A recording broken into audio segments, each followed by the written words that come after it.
So the Algeria list is out, and I have to say, it feels a little bit deflating. I think ever since the news that Rayan Cherki accepted the French call-up, and many people were expecting Cherki, not in this squad, but in the future, this squad's felt a little bit deflated even before it was released. Vladimir Petkovic has called up 29 players, which is a lot. And we'll talk a bit later about if some of those are going to head to the Club World Cup early or not. 29 players to face Rwanda at home and Sweden away in this upcoming international break. I have to say, who were you expecting to be new? Like, who did you genuinely want called up for the first time? I think there's some players here that shouldn't be here. But in terms of new guys, who? This list is not a million miles away from what would go to the World Cup this time next year. Genuinely.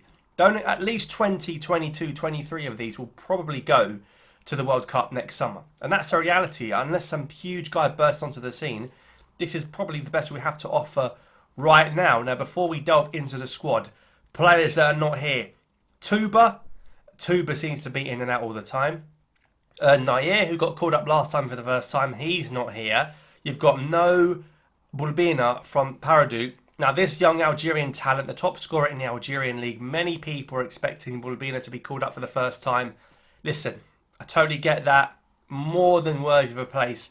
Maybe, just maybe, behind the scenes, they want to save him for Majid Bouguera's team and that chant and working with him and his squad. That might be something to do with it. But certainly on form, he's unlucky not to be in. But the best news I've got to say is Adam Zerrouki is out. Zerrouki is out. I told you Zerrouki's only here because of injury problems in that midfield.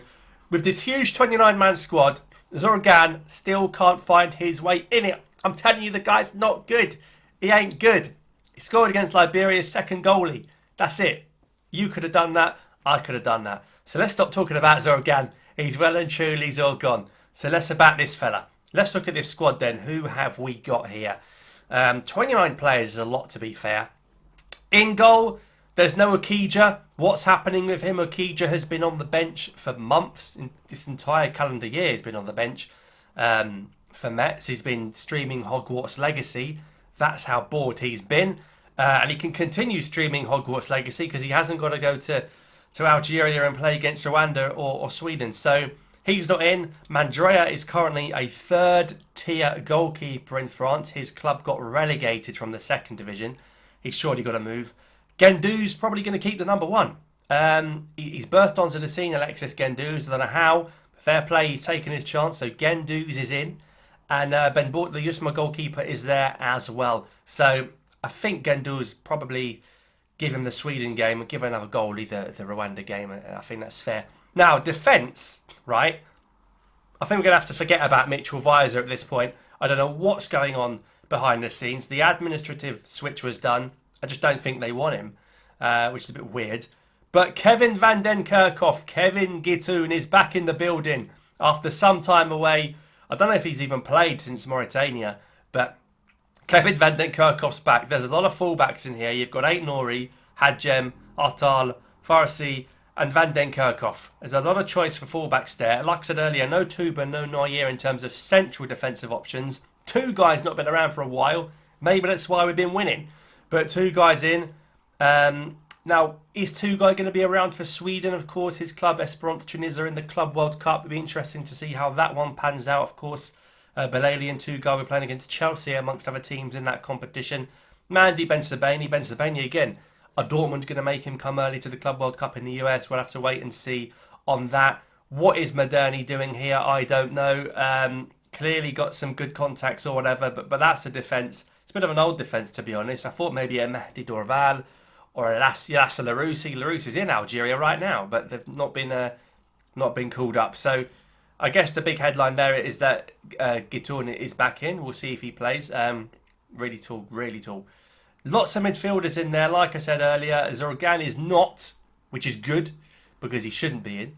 And when everyone's fit, he doesn't get in. Now, our best midfield, I should say, by far, is Benassa Awar Boudawi, I think. And I don't think many people can argue with that. The problem is, that's three injury-prone players. You need to stay fit at the same time.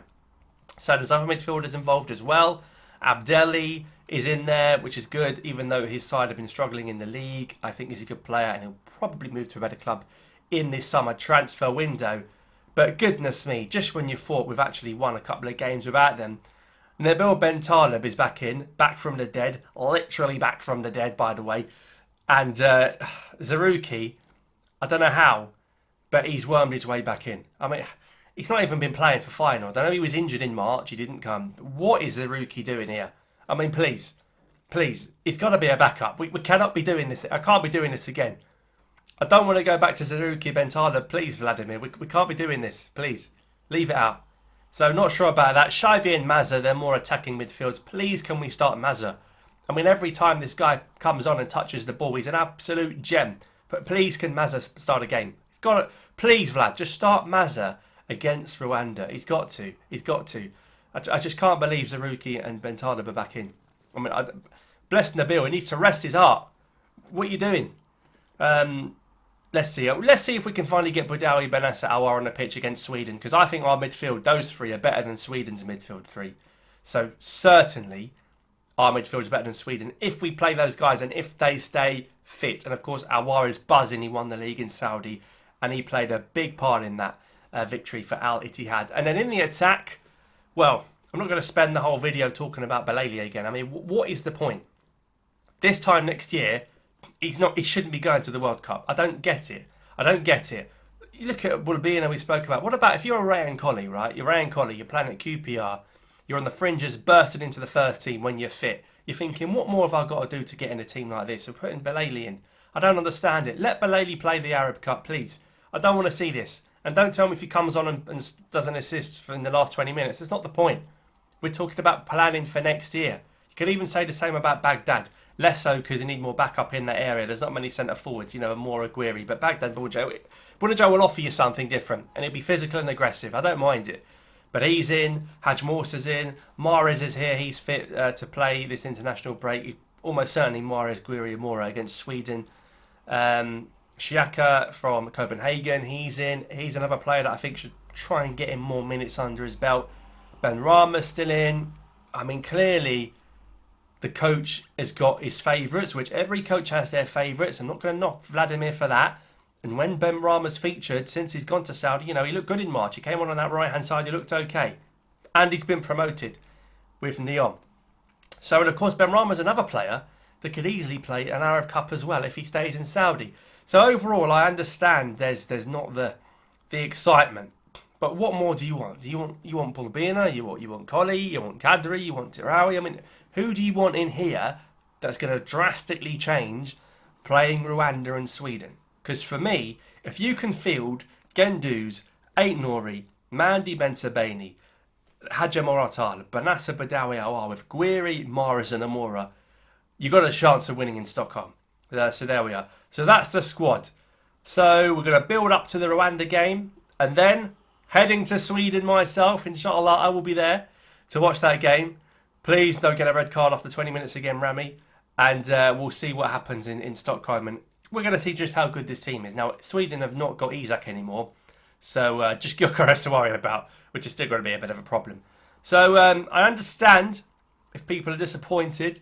I don't want Belali in here, but it's never going to be the exact same squad you want. And we know how it is. It's only a matter of time before people start getting injured and saying, I don't want to go to Constantine and play Rwandans. So let's see what happens. Let me know your thoughts. I'll see you next time.